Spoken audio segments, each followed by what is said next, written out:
ايه يا حبايبي؟ يا رب دايما تبقوا بخير. في بدايه الفيديو كده حابين نقول اللهم صل وسلم وبارك على سيدنا محمد وعلى اله وصحبه اجمعين، وندعي لاخواتنا طبعا عارفينهم، يا رب ينصرهم، يا رب يقف معاهم، وربنا على المنتقم الجبار. بصوا بقى انا عملت ايه بقى. انتوا حاسين من صوتي ان انا فرحانه صح؟ اكيد فرحانه. انا لما بحس ان انا عملت حاجه حلوه ببقى فرحانه قوي، يعني بتديني طاقه ايجابيه كده. عملت ايه بقى؟ انا مصروف بيتي 100 جنيه في اليوم.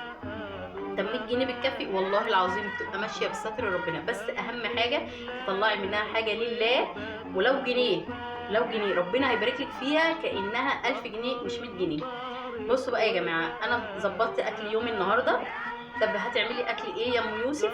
بصوا انا عملت ايه من ال 100 جنيه. مسكتها الصبح طلعت منها 25 جنيه جبنا منها فطار. طب هنعمل غدا وعشاء ايه؟ انا جبت طبعا 25